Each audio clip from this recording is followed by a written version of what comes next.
Chapter 3. The Dominant Primordial Beast. The dominant primordial beast was strong in Buck, and under the fierce conditions of trail life it grew and grew. Yet it was a secret growth. His newborn cunning gave him poise and control. He was too busy adjusting himself to the new life to feel at ease, and not only did he not pick fights, but he avoided them whenever possible. A certain deliberateness characterized his attitude. He was not prone to rashness and precipitate action, and in the bitter hatred between him and Spitz he betrayed no impatience, shunned all offensive acts. On the other hand, possibly because he divined in Buck a dangerous rival, Spitz never lost an opportunity of showing his teeth. He even went out of his way to bully Buck, striving constantly to start the fight which could end only in the death of one or the other. Early in the trip this might have taken place had it not been for an unwonted accident. At the end of this day they made a bleak and miserable camp on the shore of Lake Le Barge. Driving snow, a wind that cut like a white-hot knife, and darkness had forced them to grope for a camping-place. They could hardly have fared worse. At their backs rose a perpendicular wall of rock, and Perrault and Francois were compelled to make their fire and spread their sleeping robes on the ice of the lake itself. The tent they had discarded at Dyea in order to travel light.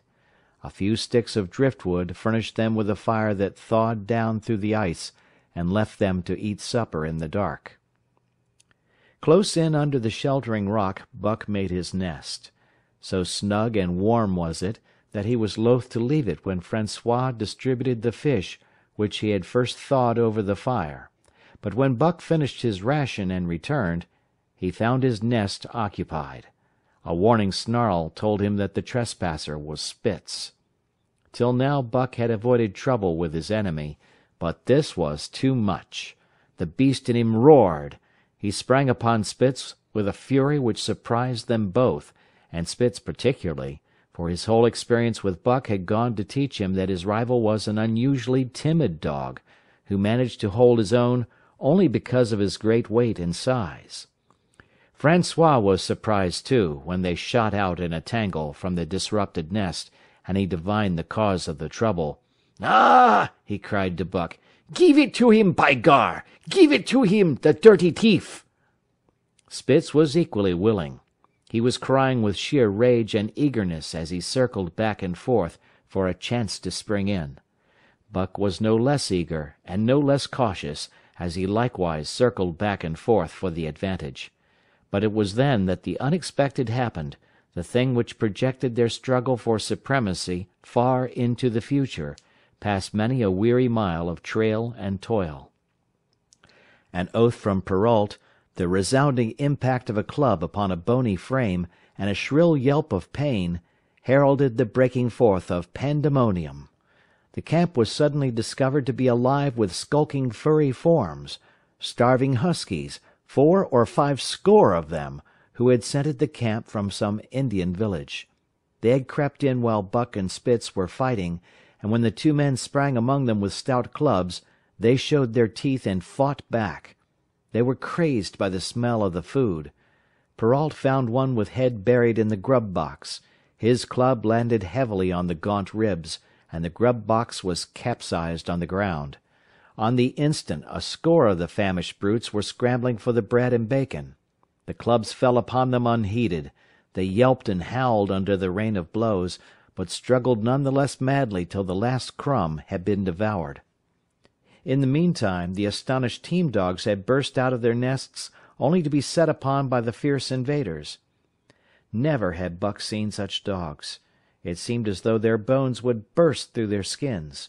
They were mere skeletons, draped loosely in draggled hides, with blazing eyes and slavered fangs. But the hunger madness made them terrifying, irresistible. There was no opposing them. The team dogs were swept back against the cliff at the first onset. Buck was beset by 3 huskies, and in a trice his head and shoulders were ripped and slashed. The din was frightful. Billy was crying as usual. Dave and Sol-leks, dripping blood from a score of wounds, were fighting bravely side by side. Joe was snapping like a demon. Once his teeth closed on the foreleg of a husky, and he crunched down through the bone. Pike, the malingerer, leaped upon the crippled animal, breaking its neck with a quick flash of teeth and a jerk.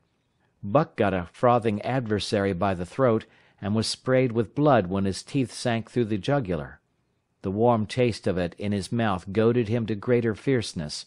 He flung himself upon another, and at the same time felt teeth sink into his own throat.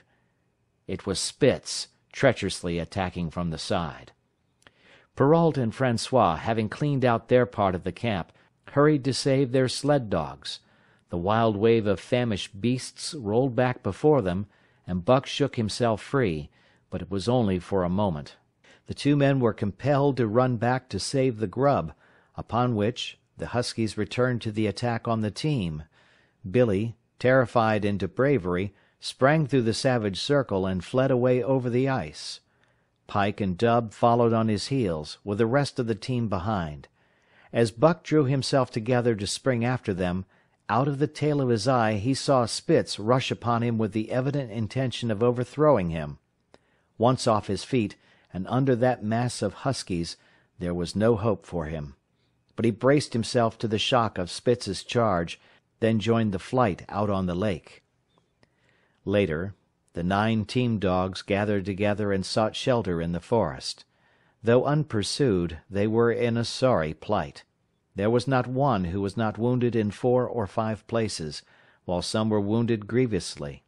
Dub was badly injured in a hind leg.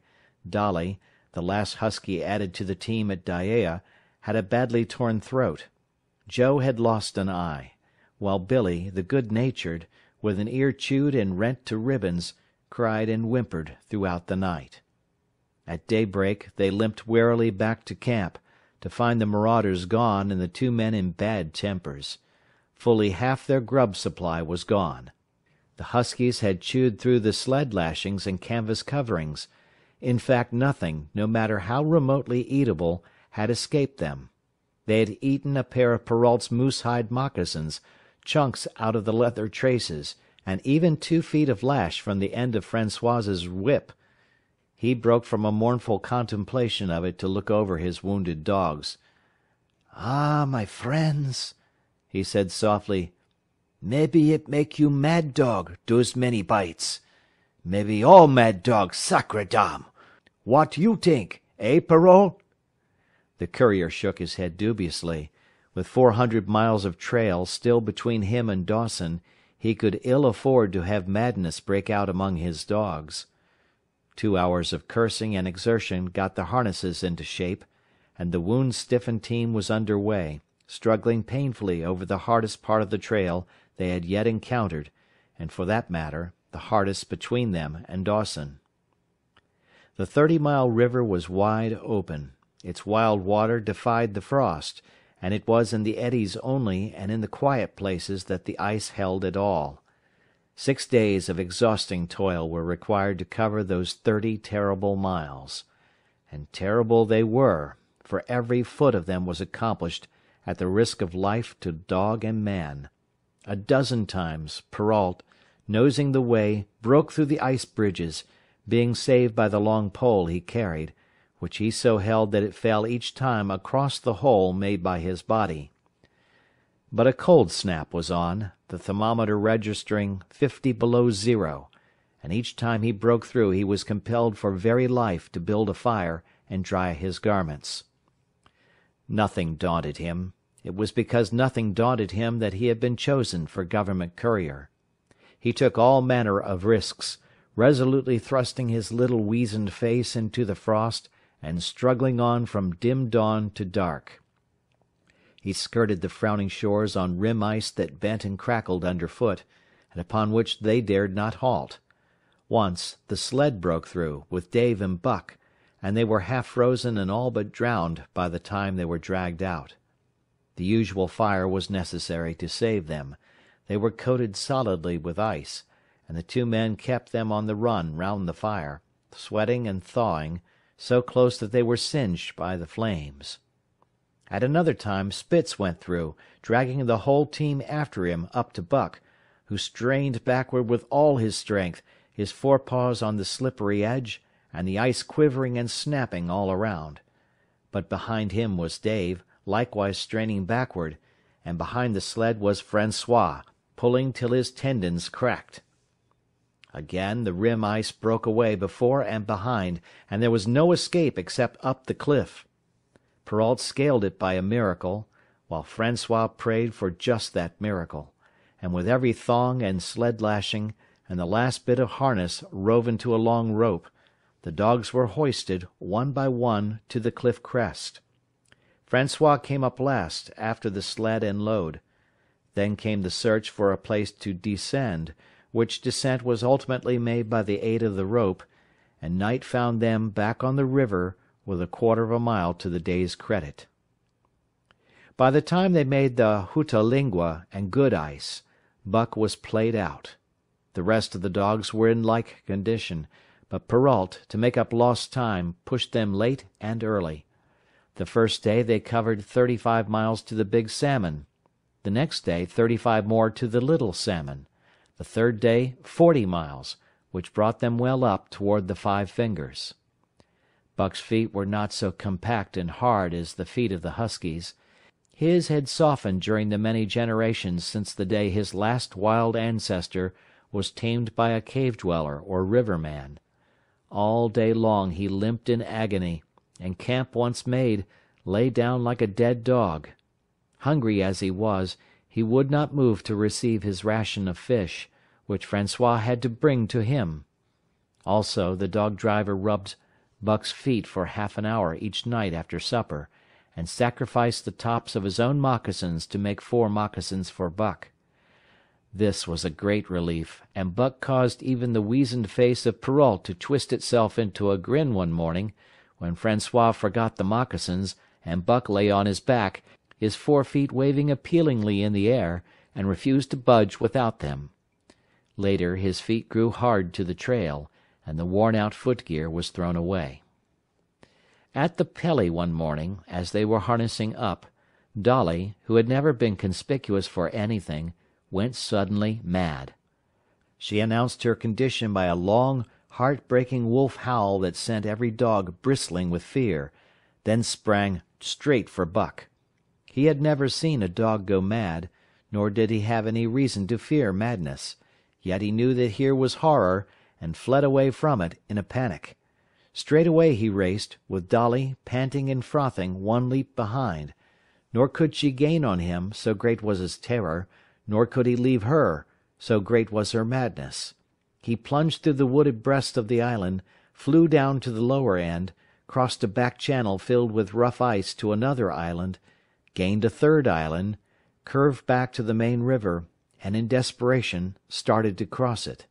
And all the time, though he did not look, he could hear her snarling just 1 leap behind.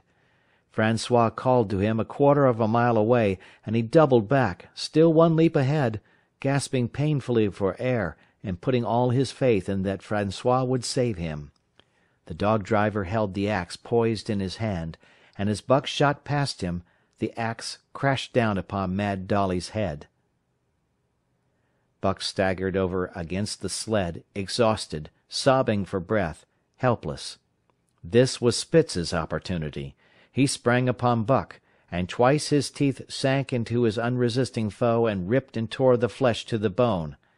Then Francois's lash descended, and Buck had the satisfaction of watching Spitz receive the worst whipping as yet administered to any of the teams. "One devil, dat Spitz," remarked Perrault. "Some damn day him kill dat Buck." "Dat Buck 2 devils," was Francois's rejoinder. "All the time I watch dat Buck I know for sure.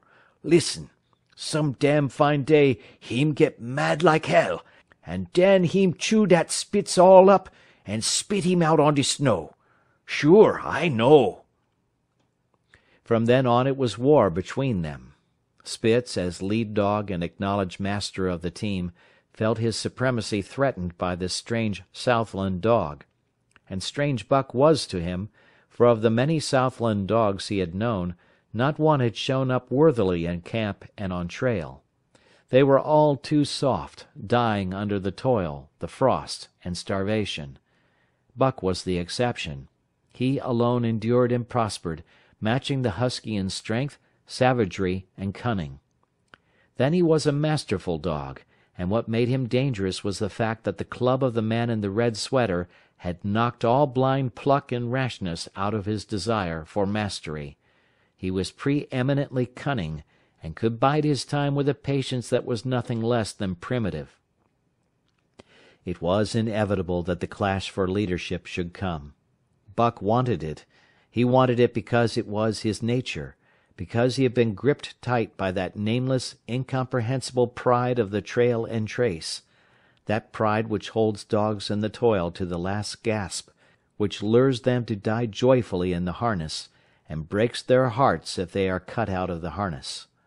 This was the pride of Dave as wheel dog, of Sol-leks as he pulled with all his strength, the pride that laid hold of them at break of camp, transforming them from sour and sullen brutes into straining, eager, ambitious creatures, the pride that spurred them on all day and dropped them at pitch of camp at night, letting them fall back into gloomy unrest and uncontent. This was the pride that bore up Spitz and made him thrash the sled dogs who blundered and shirked in the traces or hid away at harness-up time in the morning. Likewise, it was this pride that made him fear Buck as a possible lead dog, and this was Buck's pride, too. He openly threatened the other's leadership. He came between him and the shirks he should have punished, and he did it deliberately. One night there was a heavy snowfall, and in the morning Pike, the malingerer, did not appear. He was securely hidden in his nest under a foot of snow. Francois called him and sought him in vain. Spitz was wild with wrath. He raged through the camp, smelling and digging in every likely place, snarling so frightfully that Pike heard and shivered in his hiding-place. But when he was at last unearthed, and Spitz flew at him to punish him, Buck flew with equal rage in between. So unexpected was it, and so shrewdly managed, that Spitz was hurled backward and off his feet. Pike, who had been trembling abjectly, took heart at this open mutiny, and sprang upon his overthrown leader. Buck, to whom fair play was a forgotten code, likewise sprang upon Spitz. But Francois, chuckling at the incident while unswerving in the administration of justice, brought his lash down upon Buck with all his might. This failed to drive Buck from his prostrate rival, and the butt of the whip was brought into play. Half stunned by the blow, Buck was knocked backward, and the lash laid upon him again and again, while Spitz soundly punished the many times offending Pike. In the days that followed, as Dawson grew closer and closer, Buck still continued to interfere between Spitz and the culprits. But he did it craftily, when Francois was not around. With the covert mutiny of Buck, a general insubordination sprang up and increased. Dave and Sol-leks were unaffected, but the rest of the team went from bad to worse. Things no longer went right. There was continual bickering and jangling. Trouble was always afoot, and at the bottom of it was Buck. He kept Francois busy, for the dog-driver was in constant apprehension of the life-and-death struggle between the two, which he knew must take place sooner or later, and on more than one night the sounds of quarrelling and strife among the other dogs turned him out of his sleeping robe, fearful that Buck and Spitz were at it. But the opportunity did not present itself, and they pulled into Dawson one dreary afternoon with the great fight still to come. Here were many men and countless dogs, and Buck found them all at work. It seemed the ordained order of things that dogs should work. All day they swung up and down the main street in long teams, and in the night their jingling bells still went by. They hauled cabin logs and firewood, freighted up to the mines, and did all manner of work that horses did in the Santa Clara Valley. Here and there Buck met Southland dogs, but in the main they were the wild wolf husky breed. Every night, regularly, at 9, at 12, at 3, they lifted a nocturnal song, a weird and eerie chant in which it was Buck's delight to join.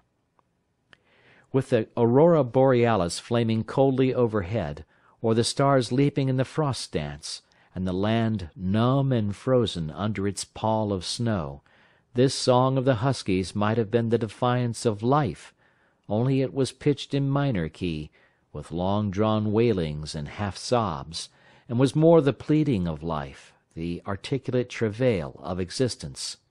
It was an old song, old as the breed itself, one of the first songs of the younger world in a day when songs were sad. It was invested with the woe of unnumbered generations, this plaint by which Buck was so strangely stirred. When he moaned and sobbed, it was with the pain of living that was of old the pain of his wild fathers, and the fear and mystery of the cold and dark that was to them fear and mystery. And that he should be stirred by it marked the completeness with which he harked back through the ages of fire and roof to the raw beginnings of life in the howling ages.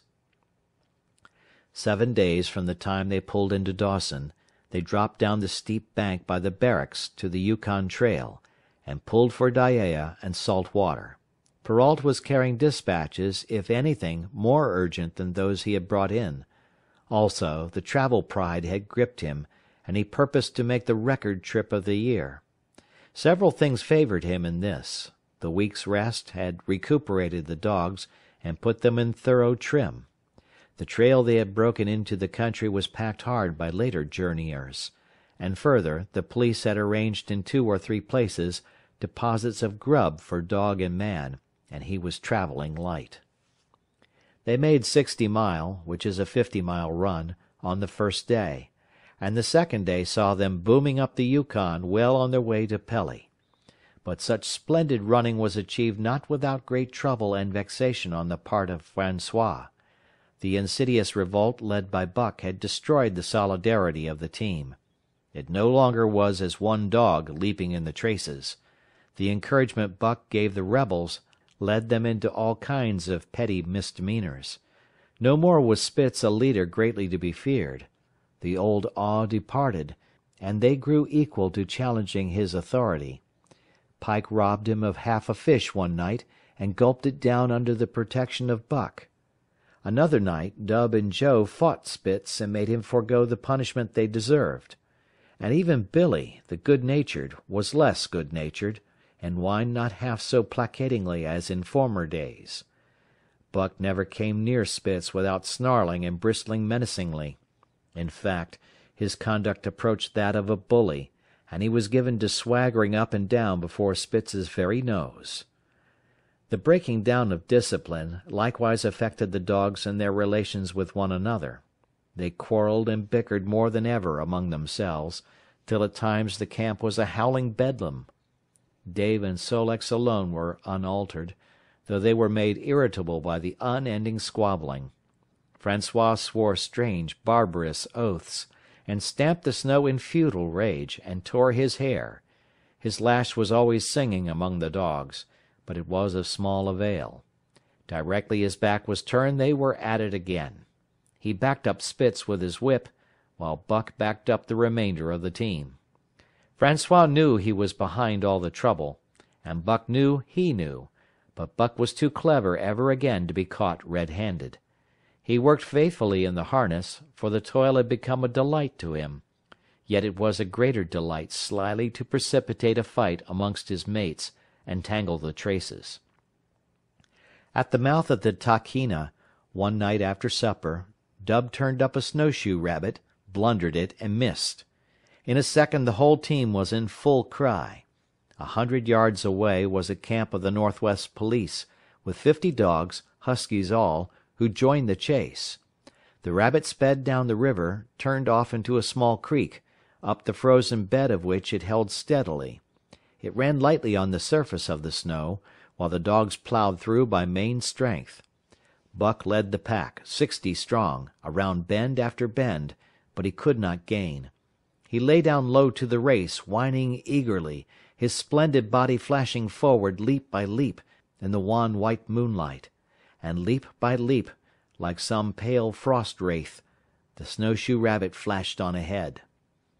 all that stirring of old instincts which at stated periods drives men out from the sounding cities to forest and plain to kill things by chemically propelled leaden pellets, the bloodlust, the joy to kill.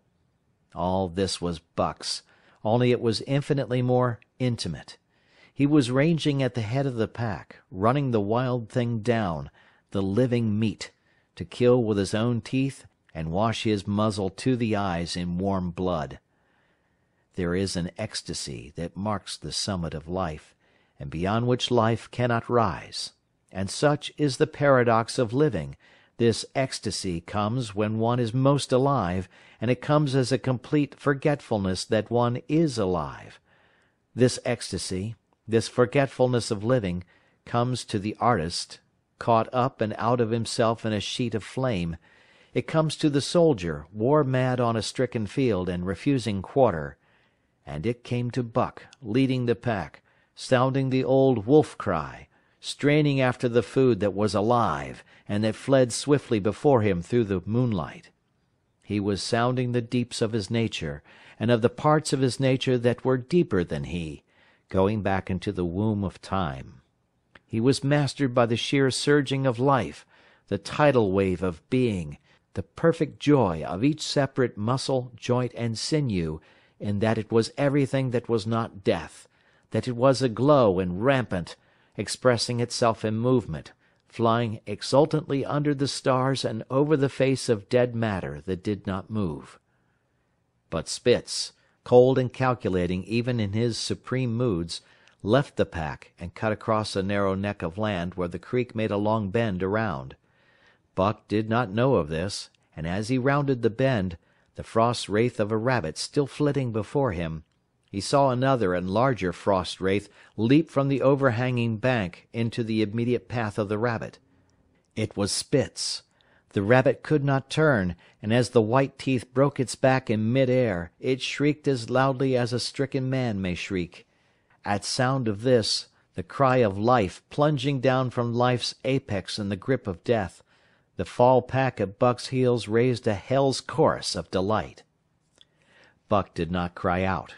He did not check himself, but drove in upon Spitz, shoulder to shoulder, so hard that he missed the throat. They rolled over and over in the powdery snow. Spitz gained his feet almost as though he had not been overthrown, slashing Buck down the shoulder and leaping clear. Twice his teeth clipped together, like the steel jaws of a trap, as he backed away for better footing, with lean and lifting lips that writhed and snarled. In a flash Buck knew it. The time had come. It was to the death. As they circled about, snarling, ears laid back, keenly watchful for the advantage, the scene came to Buck with a sense of familiarity. He seemed to remember it all, the white woods, and earth, and moonlight, and the thrill of battle. Over the whiteness and silence brooded a ghostly calm. There was not the faintest whisper of air. Nothing moved, not a leaf quivered, the visible breaths of the dogs rising slowly and lingering in the frosty air. They had made short work of the Snowshoe Rabbit, these dogs that were ill-tamed wolves, and they were now drawn up in an expectant circle. They, too, were silent, their eyes only gleaming and their breaths drifting slowly upward. To Buck it was nothing new or strange, this scene of old time. It was as though it had always been, the wonted way of things. Spitz was a practised fighter. From Spitzbergen through the Arctic, and across Canada and the Barrens, he had held his own with all manner of dogs and achieved to mastery over them. Bitter rage was his, but never blind rage.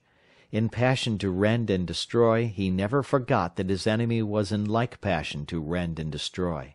He never rushed till he was prepared to receive a rush, never attacked till he had first defended that attack. In vain Buck strove to sink his teeth in the neck of the big white dog. Wherever his fangs struck for the softer flesh, they were countered by the fangs of Spitz. Fang clashed fang, and lips were cut and bleeding, but Buck could not penetrate his enemy's guard. Then he warmed up and enveloped Spitz in a whirlwind of rushes. Time and again he tried for the snow-white throat, where life bubbled near to the surface, and each time and every time Spitz slashed him and got away. Then Buck took to rushing, as though for the throat, when, suddenly drawing back his head and curving in from the side, he would drive his shoulder at the shoulder of Spitz, as a ram by which to overthrow him. But instead, Buck's shoulder was slashed down each time as Spitz leaped lightly away. Spitz was untouched, while Buck was streaming with blood and panting hard. The fight was growing desperate, and all the while the silent and wolfish circle waited to finish off whichever dog went down. As Buck grew winded, Spitz took to rushing, and he kept him staggering for footing. Once Buck went over, and the whole circle of 60 dogs started up. But he recovered himself almost in mid-air, and the circle sank down again and waited.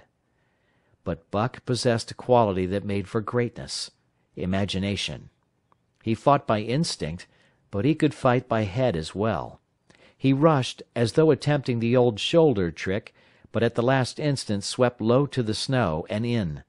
His teeth closed on Spitz's left foreleg. There was a crunch of breaking bone, and the white dog faced him on 3 legs. Thrice he tried to knock him over, then repeated the trick and broke the right foreleg. Despite the pain and helplessness, Spitz struggled madly to keep up. He saw the silent circle, with gleaming eyes, lolling tongues, and silvery breaths drifting upward, closing in upon him as he had seen similar circles close in upon beaten antagonists in the past. Only this time he was the one who was beaten. There was no hope for him. Buck was inexorable. Mercy was a thing reserved for gentler climes. He maneuvered for the final rush. The circle had tightened till he could feel the breaths of the huskies on his flanks. He could see them, beyond Spitz and to either side, half crouching for the spring, their eyes fixed upon him. A pause seemed to fall. Every animal was motionless as though turned to stone. Only Spitz quivered and bristled as he staggered back and forth, snarling with horrible menace, as though to frighten off impending death. Then Buck sprang in and out, and while he was in, shoulder had at last squarely met shoulder. The dark circle became a dot on the moon-flooded snow as Spitz disappeared from view.